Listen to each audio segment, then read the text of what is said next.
Jim Edwards here for MMALatestNews.com. Today I'm joined by my colleague, Mr. Matthew Wells, Jose Youngs of MMA Corner, and Danny Austin of Post Media. Guys, we're reacting to the news that unfortunately Jon Jones has been removed from the UFC 200 main event. He's been cited for a potential violation of the USADA drugs policy. Guys, I just want to get your quick reactions, I guess, to this shocking news this evening. I'll start with you, Danny. I mean, it sucks. I think that's the first thing that I've got to say. I'm just so disappointed. I was really looking forward to this fight. It was the number 1 in the world against the number 2 in the world as far as I'm concerned. And it was a fight that I'd really been looking forward to. The only positive I can take from it is if Jon Jones is being kicked off UFC 200 for a drug policy violation, we know that everyone is under the same rules. And I guess at least we know that the sport is a little cleaner.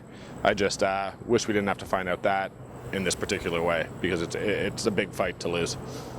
Yeah, Jose, obviously just a few days out from UFC 200 now. It's really hard to take, huh?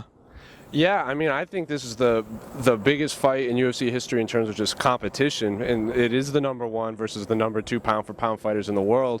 And all week, all we heard about was, this is for my legacy, I'm fighting for my legacy. And now Jon Jones' legacy is worse than it was coming in, and I didn't think that was possible. I mean, the story was, I'm fighting for my legacy, I'm fighting to rewrite what happened this past year. And in the last hour, all of that's flushed down the toilet, and his legacy is tarnished forever, in my opinion. Matt, anything to add to that? Yeah, man, this is the latest chapter in the ongoing Jon Jones, Daniel Cormier saga. Started over a year ago when, they couldn't get the first fight going. And then you had the shoe throwing incident with Dave Schaller getting caught in the middle of everything. Then they finally meet in the cage. Jon Jones dominates over 5 rounds.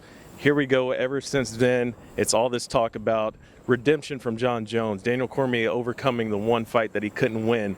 And now we have this Jon Jones failing, or potentially failing, a drug test. And man, it's just very disappointing to see less than 72 hours away from the fight.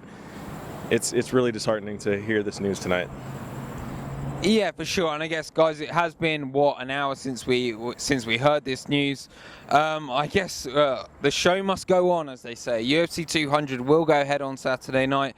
Danny, what do the UFC do now? Obviously, we've heard already that Brock Lesnar and Mark Hunt are going to be in a 3-round main event. But what do they do to the rest of the card, man?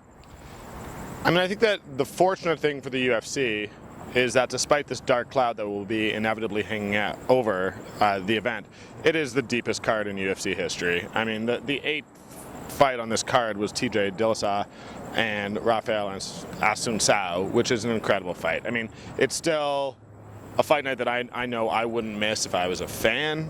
Lesnar Hunt is a really fun main event. It doesn't make it feel any better, but we've still got a great 3 nights of fights, not just 1 night of fights, 3 nights of fights coming up, and the UFC will survive. UFC 200 will still be a great night. My worry is that we'll always remember this night as the evening that we did not get to see Daniel Cormier and Jon Jones fight, rather than the night that we get to see a bunch of other great fights. Yeah, for sure. And obviously we've seen Daniel Cormier come out in the last half an hour talking about the main event now being off, and he didn't actually throw Jon Jones under the bus.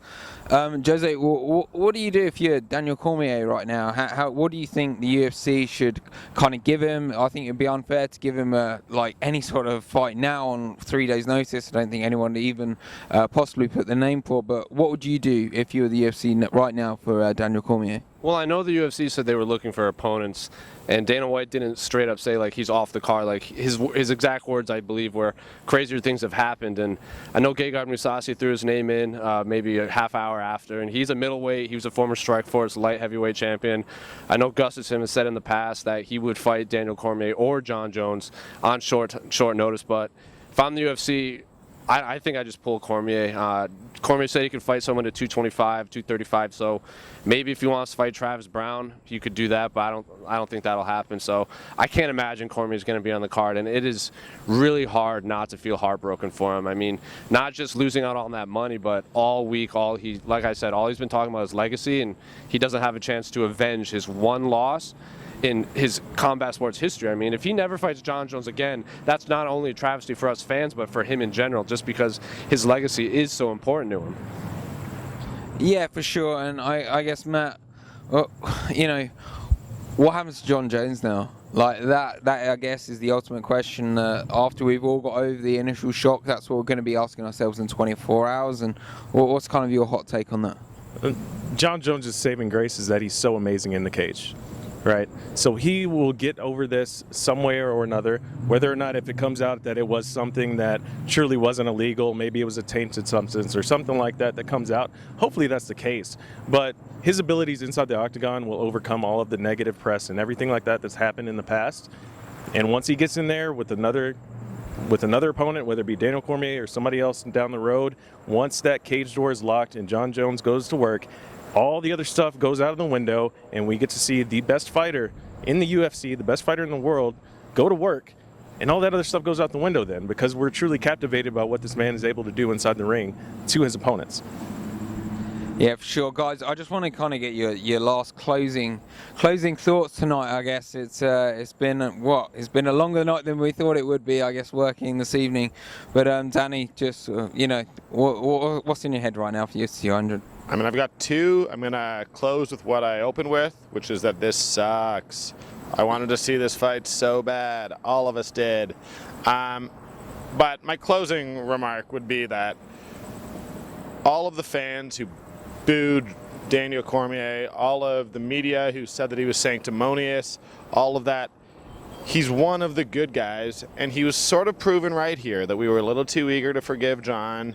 And if Jon is an addict, he doesn't need our judgment or our condemnation. But Daniel Cormier is one of the good guys, and he deserves to be applauded for that. He should not be booed for it.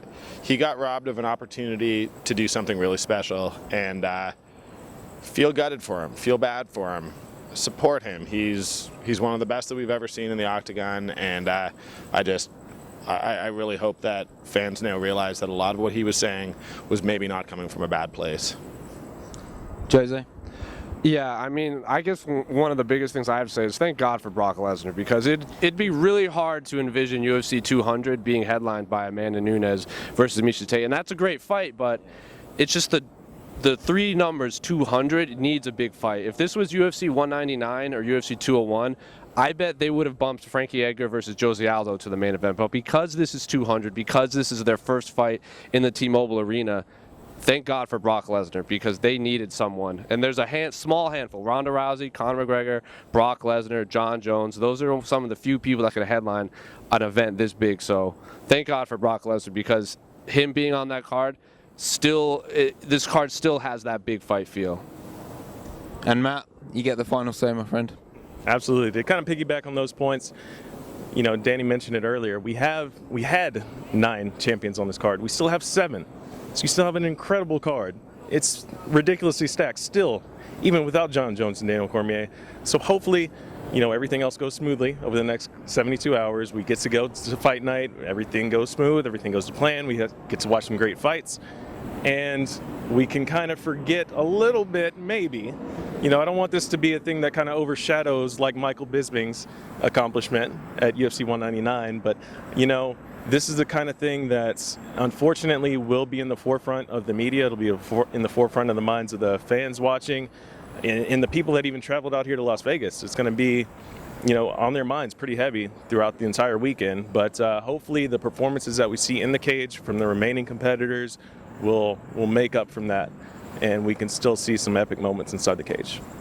I'm sure we will do. I'm actually going to give the closing comments to Danny Austin here.